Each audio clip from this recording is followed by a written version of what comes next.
오늘은 살리는 교회 두 번째 시간입니다. 서머나 교회에 대한 이야기를 같이 나눌 것이고, 오늘 말씀도 동일하게 요한계시록의 터키의 7개 교회에 말씀하셨던 그 말씀은 지난주에 제가 설명드리고 말씀드렸던 것처럼 우리 모두에게 하시는 말씀이고 내게 하시는 말씀입니다. 교회들에게 하셨던 이 말씀은 오늘 교회인 내게 하시는 하나님의 말씀입니다. 오늘 살리는 교회, 그리고 우리가 살아내는 성도로 살아가기 위해서 오늘 서머나 교회에 말씀하셨던 이 말씀들, 그리고 오늘 그 말씀이 우리에게 들려지고 또 우리가 깨달아졌다면 한 주간에 그렇게 살아내고 살아가는 우리 모두가 되시기를 소망합니다. 여러분, 말씀에 앞서서 제가 질문을 드리겠습니다. 답변을 하시면 되겠습니다. 어려운 답변이 아닐 것 같습니다. 여러분, 14K가 좋으십니까? 24K가 좋으십니까? 나는 물질에 욕심이 없어서 그냥 14K 갖겠다. 여러분, 뭐 답은 간단하지 않겠습니까? 누가 공짜로 내게 14K 10돈과 24K 10돈을 줄 텐데 네가 뭘 선택할래? 라고 하면 우리의 선택은 명확할 겁니다. 값의 차이도 있지만 우리가 금은 다 좋은지 알기 때문에, 우리가 그 금은 지금 우리에게 주어진 것이 있기 때문에 바로 그것을 우리가 받아들일 수 있는 마음이 있을 겁니다. 어떤 분은 이런 이야기를 했습니다. 아내가 어느 날 남편에게 이야기를 한 겁니다. 남편이 아내에게 그렇게 문자를 보낸 겁니다. 지금, 현금, 입금, 딱 이렇게 보냈습니다. 그러니 아내가 답변이 왔습니다. 지금, 현금, 출금 이렇게 하라고 이제 이게 답변이 왔습니다. 그러니까 이러한 것처럼 우리 모두에게는 이 금에 대한 이야기들인데, 여러분, 그러면 다른 의미에서 다시 한번 말씀을 드려보겠습니다. 14K는 어떤 분이 이러한 설명을 했습니다. 14번 두들겨 맞으면 14K가 되고 18번 두들겨 맞으면 18K가 되고 24번 두들겨 맞으면 24K가 된다. 그런데 이 모든 것이 만약에 금의 입장에서는 지나고 보면 내게 이러한 모든 고난과 고통이 선물인 것을 알지만, 그렇다면 내가 좋아하는 24K는 그러한 의미로 내가 받아들일 수 있겠는가? 그러한 모습으로 우리가 다시 한번 여쭤보겠습니다. 여러분, 14번 맞는 14K 받고 싶으십니까? 24번 맞는 24K 받고 싶으십니까? 대답이 조금 우리가 어려워질 것 같습니다. 여기에 대답이, 왜냐하면 이 두들겨 맞는 이라고 하는 이 말이 우리에게 선뜻 대답하기가 쉽지 않은 말입니다. 앞서 우리가 두들겨 맞는다라고 표현을 했지만 우리가 성장하는 데 있어서는 지름길이 따로 없다라는 이야기를 합니다. 그리고 고난은 정금처럼 되기 위한 이러한 과정으로 통로가 되어주기도 합니다.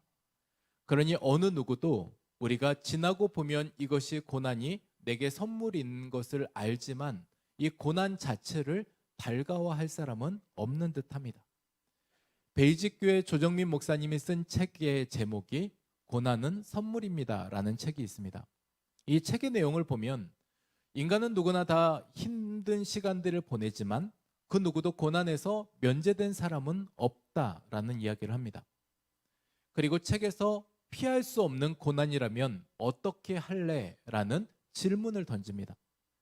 거기에서 그 고통을 견디는 만큼 강해질 수 있고 고난을 이긴 만큼 깊어질 수 있다라는 이야기를 통해 우리에게 인내에 대한 이야기를 말씀에서도 책에서도 언급하고 있습니다. 우리는 곧잘 이런 생각을 합니다. 고난이 우리 앞에 주어지게 될 때, 어려움들이 내 앞에 주어지게 될 때 그 일에 있어서 해답을 우리가 받기를 소망합니다. 물론 저도 그렇습니다. 당장 내 앞에 이 일이 해결되어졌으면 좋겠다라는 생각을 합니다. 답이 주어지고 그리고 거기에 있어서 내 고난이 빨리 벗겨지는 날, 오히려 내가 더욱더 기쁨으로 살 수 있겠다라는 생각을 하기에 하나님께도 그런 답을 구하는 삶으로 나아갑니다. 그런데 우리가 하나님께서 원하시는 것은 고난의 답을 구하는 것보다는 뚫고 이겨나갈 수 있도록 하나님을 의지하는 것을 앞서 하나님을 우리에게 요청하고 계십니다. 이 고난의 현장 앞에서, 고난 앞에서 이 고난을 뚫고 지나갈 수 있도록 하나님을 붙들고 의지하며 그렇게 하나님을 구하는 삶들을 살기를 하나님은 원하신다는 겁니다. 오늘 서머나 교회에 앞서서 서머나 교회는 수많은 고난의 현장 앞에 지금 놓여진 교회입니다. 그런데 이 서머나 교회는 7개 교회 중에 2교회만 책망 없이 칭찬만 받았던 교회가 있습니다. 바로 서머나 교회와 빌라델피아 교회입니다. 2교회만 칭찬만 있었는데 그들의 고난의 현장 앞에서 있음에도 불구하고 하나님 앞에 칭찬을 받았던 말씀의 근거가 오늘 주어져 있습니다. 저와 여러분에게 있어서 서머나 교회는 어떻게 했길래, 어떻게 그들은 살아갔길래 주님께서 말씀하셨던 그 칭찬을 듣고 나아갈 수 있었는가? 오늘 요한계시록 2장 8절에서 11절 말씀을 저와 여러분이 같이 읽겠습니다. 우리 말씀을 읽겠습니다. 서머나 교회의 사자에게 편지하라. 처음이며 마지막이요 죽었다가 살아나신 이가 이르시되 내가 내 환난과 궁핍을 알거니와 실상은 내가 부유한 자니라. 자칭 유대인이라 하는 자들의 비방도 알거니와 실상은 유대인이 아니요 사단의 회당이라. 너는 장차 받을 고난을 두려워하지 말라. 볼지어다 마귀가 장차 너희 가운데에서 몇 사람을 오게 던져 시험을 받게 하리니 너희가 10일 동안 환난을 받으리라. 내가 죽도록 충성하라. 그리하면 내가 생명의 관을 내게 주리라. 귀 있는 자는 성령이 교회들에게 하시는 말씀을 들을지어다. 이기는 자는 둘째 사망의 해를 받지 아니하리라. 아멘. 터키의 7개 교회들에게 이야기를 했다고 했는데 터키 지역에 이러한 지명들이 있었고 그 지명에 따라서 그 교회에 전하고 있는 말씀의 메시지입니다. 터키의 그런 지형들을 잠시 사진으로 보여드릴 텐데 이러한 의미들이 있어서 그렇게 시계 방향으로 에베소 교회의 8시에 대한 에베소 교회의 기점으로 시계 방향으로 그러한 교회들에게 언급된 말씀으로 기록되어져 있습니다. 앞서 보면 에베소 교회가 8시에 위치되어 있고 9시에 서머나 교회, 10시에 버가모, 그리고 12시에 두아디라, 그리고 우리에게 2시에 사대, 3시에 빌라델비아, 4시에 라오디게아, 이러한 순으로 시계의 방향을 통해서 계속해서 말씀도 전해지게 됩니다. 그러면 우리가 아는 바대로 오늘 우리가 서머나 교회에 대한 이야기가 주어졌다면 다음 주는 어느 교회이겠습니까? 버가모입니다. 순서대로라고 했으니까, 시계 방향이라고 했으니까 그 다음은 4번째는 어디겠습니까? 두아디라입니다. 그러니까 이러한 순으로 오늘 성경에서도 말씀이 그렇게 교회들에게 전해지게 되었습니다. 이렇게 전해지게 되었던 이러한 교회에 서머나 교회에 대한 상황을 잠시 살펴보면 지금 서머나 교회가 현재 처해 있는 상황이 극심한 고난의 현장이었고 그리고 어려움이 있는 교회라고 말씀을 드렸습니다. 터키의 지금 이즈밀 지역이라고 하는데 지금 살고 있는 이 서머나라고 하는 당시 지역에는 터키에서 3번째로 큰 도시였습니다. 무역이 활성했고 상업이 왕성했고 관광이 활발했고 그러다 보니 돈이 굴러 들어오는 지역입니다. 그래서 그때 돈이 굴러 들어왔다라고 하면 대부분의 대다수의 사람들은 먹고 사는 것에 큰 어려움들이 없이 살 수 있는 지형적인 특성을 가지고 있습니다. 그런데 유독 그 가운데서도 어렵게 사는 사람들이 있었습니다. 바로 그리스도인들입니다. 그리스도인들은 당시 신앙의 박해와 핍박을 받고 있었기 때문에 그리스도인으로 살아간다라고 하는 결정이 곧 그들은 손해를 봐야 되는 현실이 되어버렸습니다. 그리스도인으로 살기 때문에 직장에서 퇴출되기도 했었고 그리스도인으로 살기 때문에 내 집을 놓고 광야길로 나아가서 도피 생활을 해야 될 때도 있었습니다. 그리스도인으로 살아가기에 따라서 정말 난처하고 처참한 그러한 차별을 받기도 했습니다. 이러한 시대를 살아가다 보니 그들 가운데 여러 가지 어려움들이 생겨나게 됐는데 마땅히 누려야 될 그러한 자격들과 권리들이 무시되다 보니 그들의 삶에는 가난이라는 것을 비껴갈 수 없게 되었습니다. 이러한 이유로 살아가고 있는 그들에게 있어서 현실적인 어려움들도 있었는데 교회적인 어려움도 있었습니다. 그러한 교회 가운데 이단과 그리고 여러 사이비들이 그 교회 안에 침투하는 일들이 있었습니다. 자칭 유대인이라고 이야기를 합니다. 그리고 그리스도인이라고 얘기를 합니다. 그러니 나도 당신들과 똑같은 사람이다 라고 이야기를 하면서 교회 안에서 행해왔던 행동들이 있었습니다. 성경은 오늘 그러한 이야기를 통해서 그들은 서로 이간질했고 그리고 서로 나누어지게 했었고 교회를 어지럽히게 했던 사람들이었다라고 얘기를 합니다. 수군거리고 그리고 분열을 조장하고 자기 편을 만들어내려고 하는 수많은 노력 끝으로 교회는 결국 사분오열이 되어서 분산되고 나눠지게 되었습니다. 그러한 어려움들이 있는 그러한 과정 속에서도 서머나 교회 안에서의 교인들은 믿음을 지켜가고 그리고 이러한 모든 과정들을 고난의 현장에서도 자신들의 신앙을 지켜나가며 교회를 세워나가는 일들을 계속해 갔던 겁니다. 이렇게 고난을 통과해 갈 수 있었던 이유가 있습니다. 여러분, 우리 앞에 주어진 수많은 고난들이 있지 않겠습니까? 물론 그 고난의 어떠한 것들도 우리가 과소평가할 수 없습니다. 다른 분들이 얘기할 때 뭐 그까짓 것 가지고 그러냐고 얘기할 수 없는 것이 내게는 그것이 지금 현재 겪고 있는 너무나도 큰 아픔이자 고난일 수 있기 때문에 그렇습니다. 그러니 우리가 그런 모든 일들에 있어서 고난은 선물이라고 말로도 그렇게 편하게 할 수도 없는 근거는 바로 여기에 있습니다. 그렇지만 이 모든 일들에 고난을 통과할 수 있는 근거와 이유를 오늘 말씀에서 찾아본다면 오늘 그 말씀은 우리에게 명확하게 8절을 지칭하고 있습니다.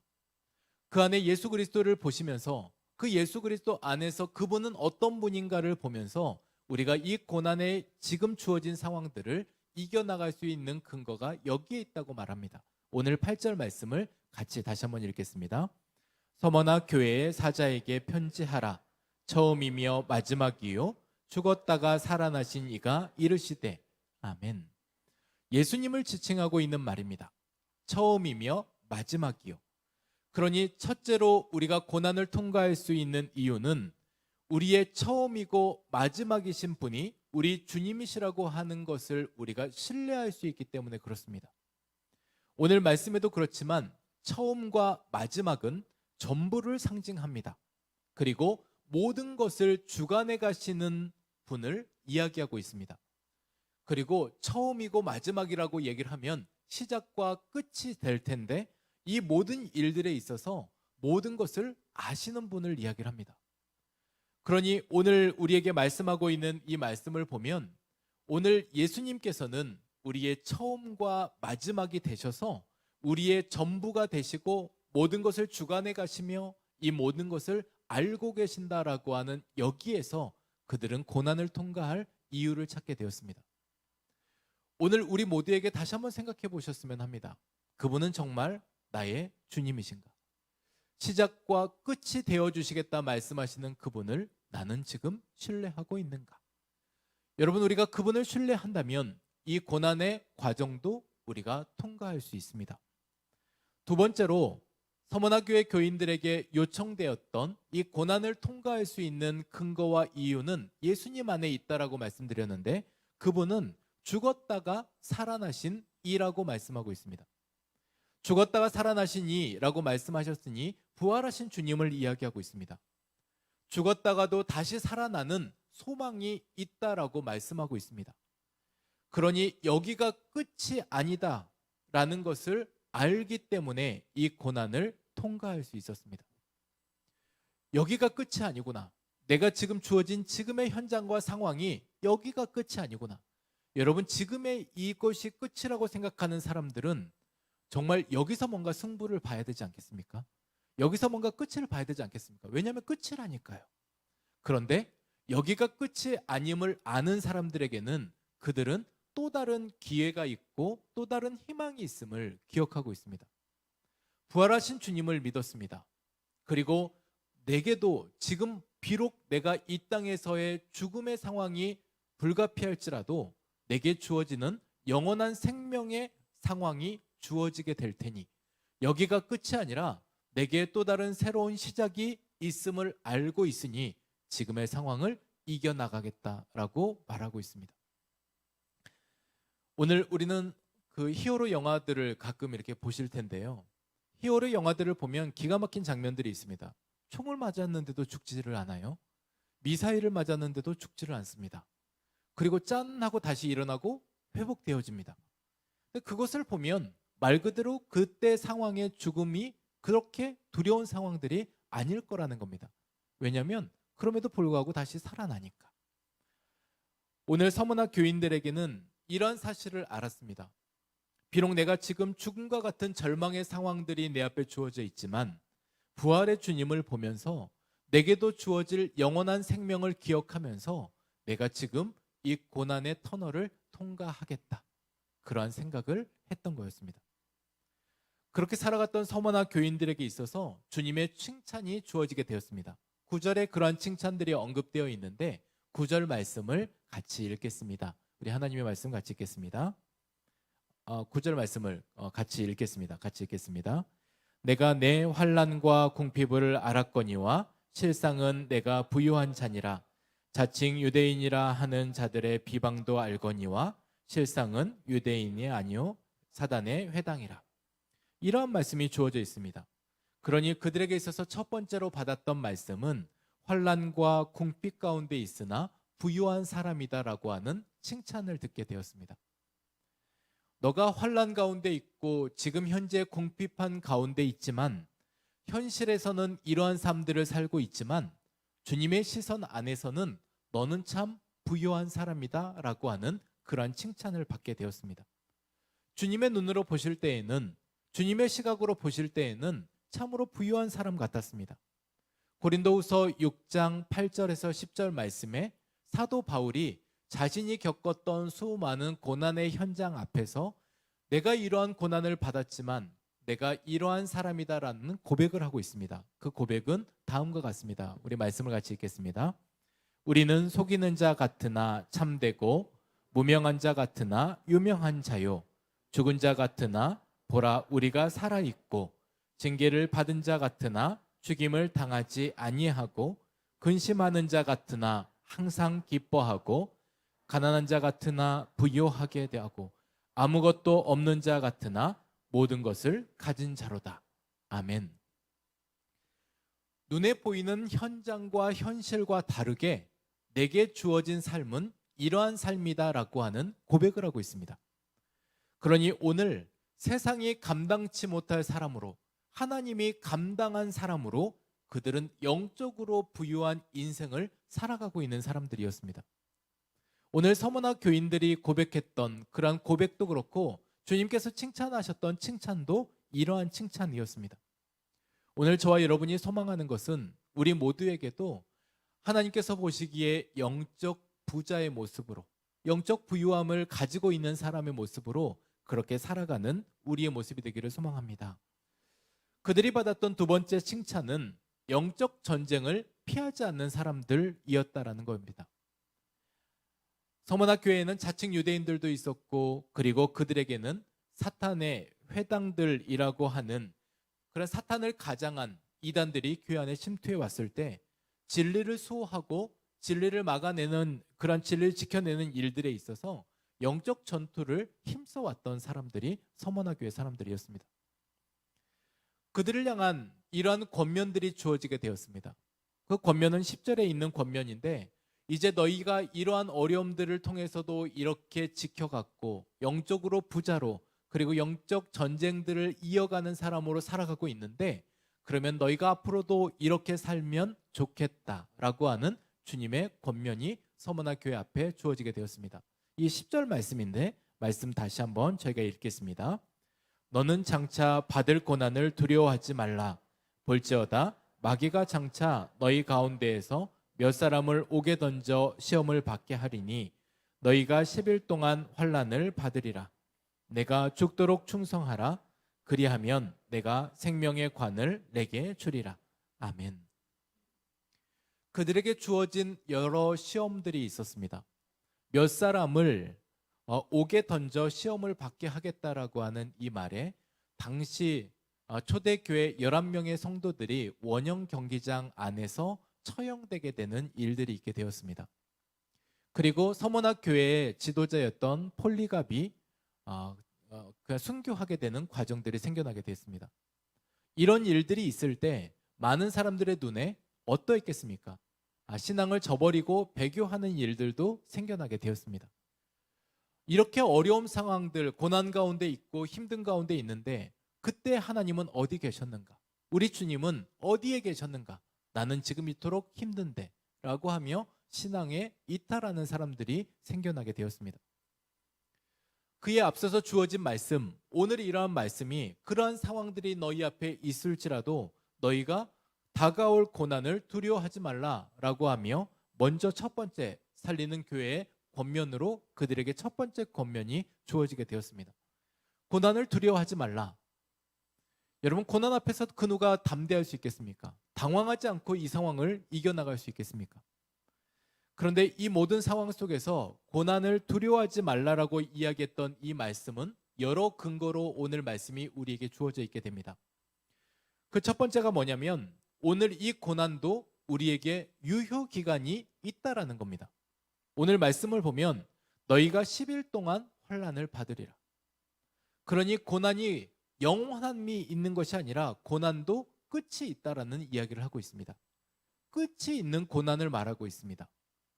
당시 우리가 이 모든 일들을 어려움을 겪고 있지만 유효 기간이 있는 이 고난은 주어진 고난의 끝이 있다라고 하는 것을 우리에게 말하고 있습니다. 그렇다라고 하면 끝을 보는 사람은 인내할 수 있는 사람입니다. 그리고 그렇게 인내하고 그 길을 가다 보면 어느 순간 그 고난도 끝이나 있게 됩니다. 그리고 한 가지 더 소망이 있다면 유효기간은 고난에는 유효기간이 있지만 하나님께는 유효기간이 없습니다.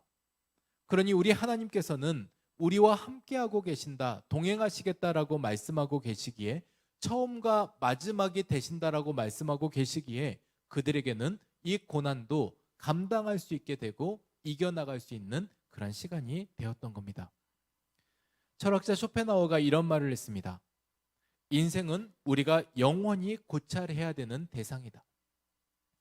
그러니 우리의 인생은 우리에게 있어서 끝없는 고난을 주기도 하고 고민을 주기도 하지만 그 가운데서 우리는 인생이라는 이유로 살아갑니다.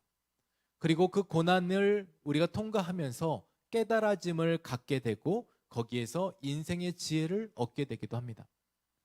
때로는 여러분 겨울나무를 보셨습니까? 겨울나무들 이렇게 보면 그 나무의 모습이 적나라하게 드러나 있습니다. 잎사귀 다 떨어졌잖아요.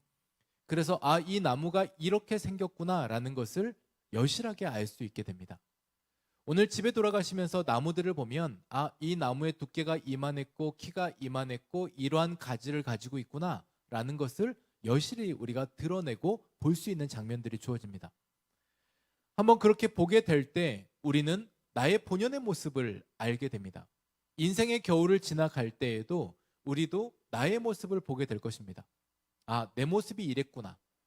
내가 정말 잎사귀 무성해서 왕성해서 제법 내가 뭔가 되는 것처럼 생각했지만 결국 내 모습은 이러했구나 라는 모습에 나를 돌아보는 시간이 되시기도 할 겁니다. 그리고 이 인생의 겨울을 지나가는 이 시간들을 통해서 분명한 것은 겨울의 시간들이 있어야지만 새롭게 시작되는 봄에 나무는 잎이 나게 되고 꽃을 피게 됩니다.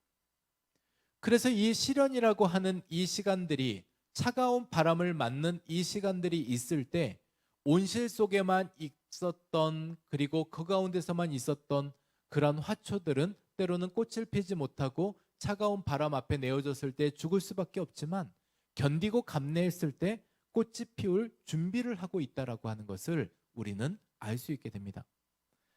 그러니 오늘 이러한 모든 시기 앞에 이 고난이라고 하는 이 시기 앞에 인생의 겨울 앞에 주어지는 이 시기에 그럼에도 불구하고 이 시기에는 유효 기간이 있다라는 사실을 기억하며 우리가 그 안에서 다가올 고난도 현재 겪고 있는 고난도 우리가 이겨나갈 수 있고 승리하는 저와 여러분이 되시기를 소망합니다. 두 번째로는 오늘 우리에게 주어진 것이 죽도록 충성하라라는 말을 하고 있습니다. 오늘 말씀에서 주어진 이 본문에 죽도록 충성하라라고 하는 이 상황을 보면 너무나도 어이가 없습니다. 좋은 환경과 좋은 시간에 내게 주어진 물질과 환경과 건강과 시간이 주어졌을 때 이것으로 하여금 죽도록 충성하라라고 한다라면 그 또한도 가능하거나 생각해 볼 일입니다. 그런데 지금 상황은 엄청난 고난의 시간입니다. 하나님은 양심도 없나? 하나님은 이러한 때들 정말 내가 지금 어디에 있는 줄은 알고나 계신가? 지금 내 상황에 고려는 하고 계신가? 그렇게 생각될 정도로 하나님의 그런 모든 주어진 말들은 우리가 어이없이 받아들일 수 있는 그런 말이기도 합니다. 그런데 이 말을 우리에게 이때 하셨던 이 말이 오늘 우리가 들어야 될 말입니다. 죽도록 충성하라라고 하는 말은 말 그대로 죽어라라는 말입니다. 오해받거나 그리고 우리가 비난받는 상황이 우리에게 주어졌을 때 죽어라라고 이야기를 하고 있습니다. 여러분이 죽는다라고 하는 이 말이 성경 안에서는 굉장한 의미들을 담고 있는데 죽어야지만 부활을 경험할 수가 있습니다. 죽어야지만 우리가 거듭날 수 있습니다. 죽어야지만 나무에서도 열매를 맺을 수 있습니다. 한 씨앗이 심겼지만 그 씨앗이 죽어야지만 30배, 60배, 100배의 열매를 맺는다라는 것은 우리가 불변의 법칙으로 잘 알고 있는 사실입니다. 죽은 사람의 특징이 있는데 죽은 사람은 말이 없습니다. 죽은 사람은 말이 없기 때문에 죽은 사람은 불평과 비방과 비난을 하지 않습니다.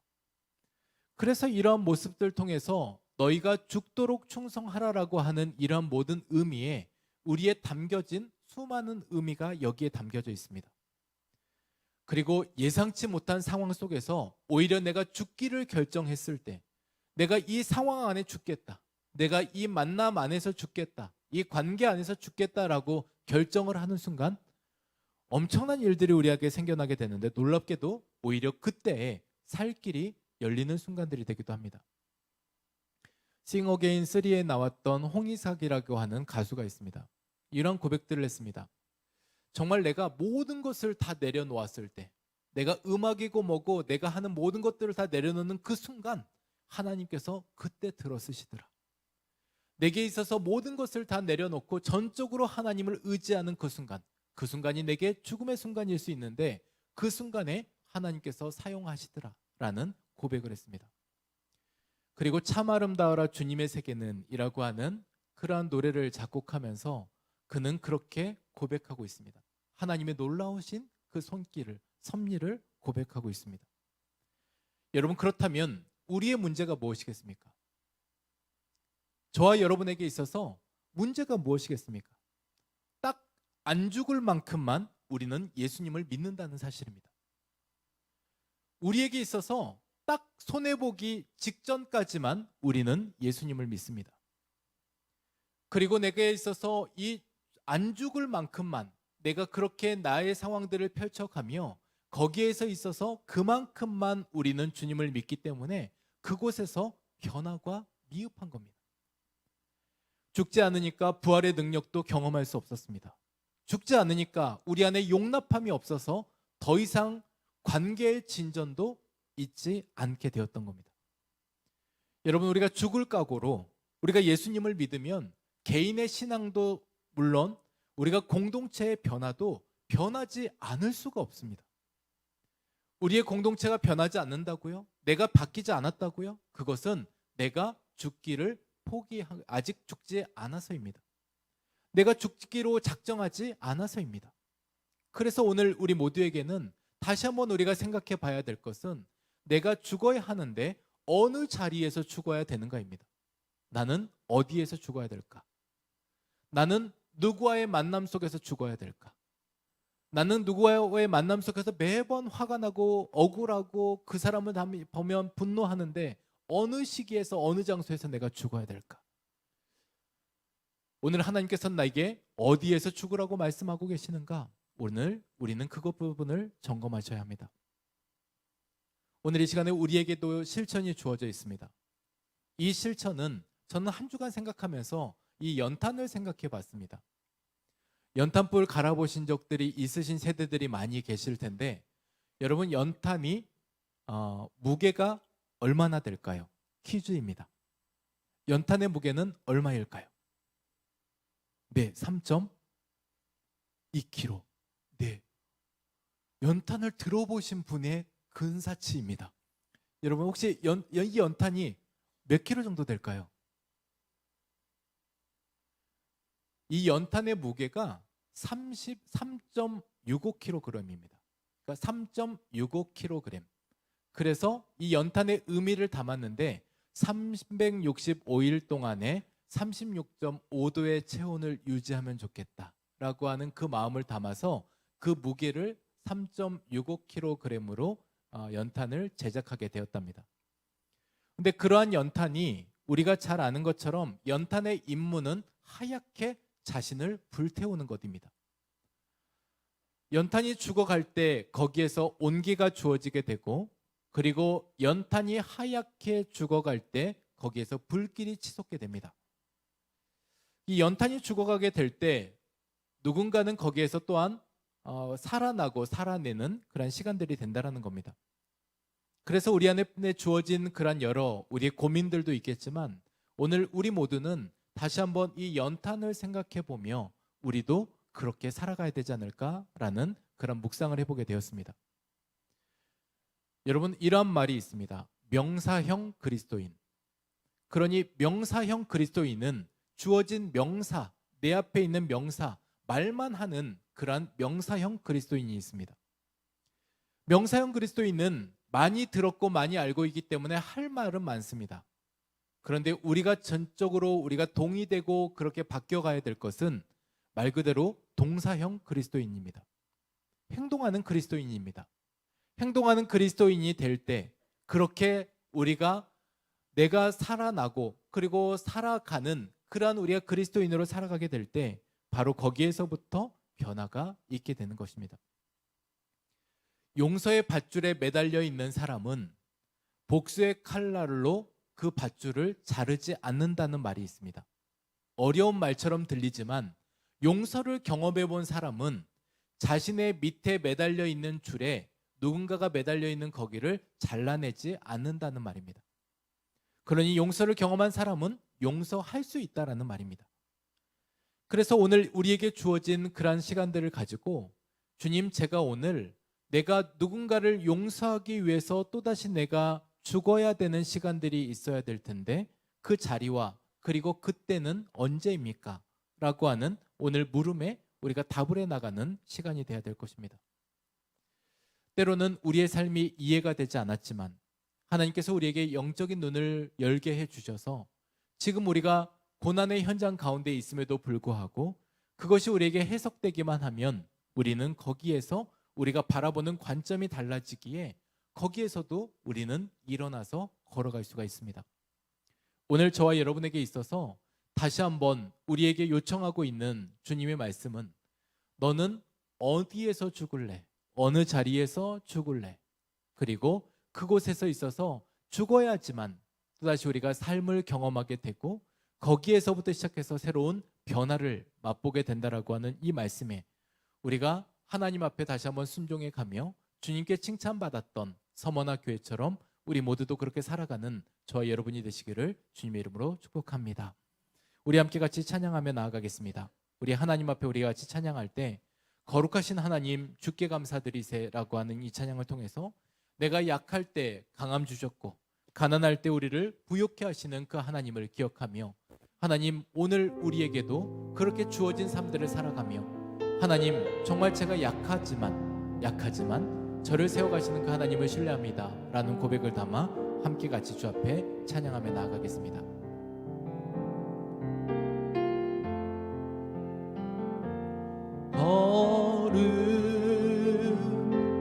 거룩하신 하나님 주께 감사드리세. 날 위해 이 땅에 오신 독생자 예수, 나의 마음 나의 마음과 뜻 다해 주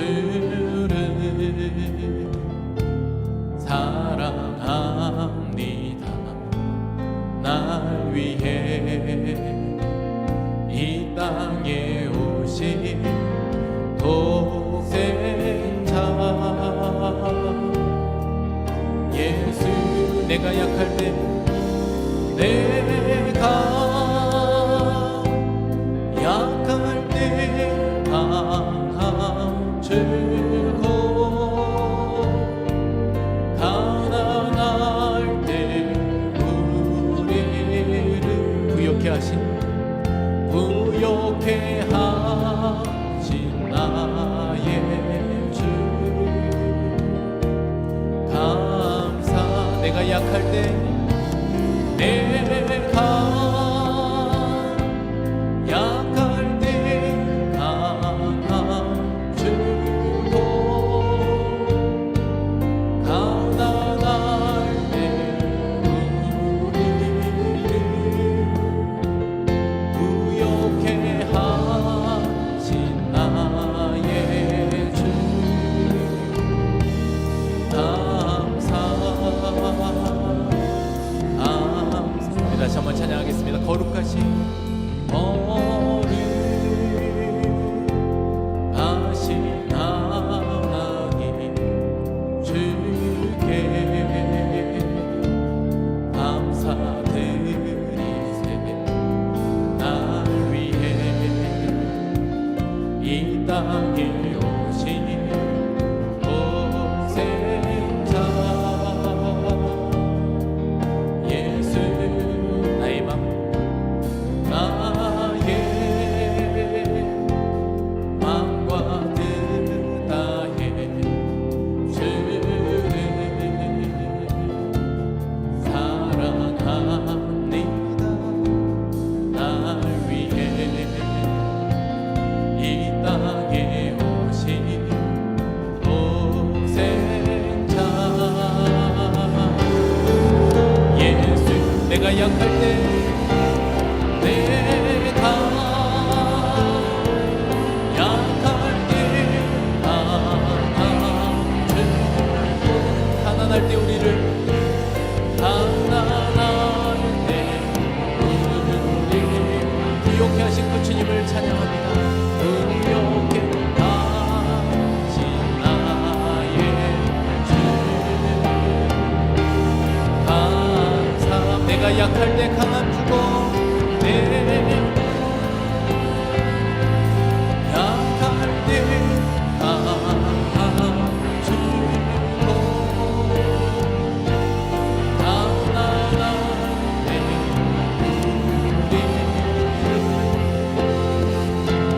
부욕해 하신 나의 주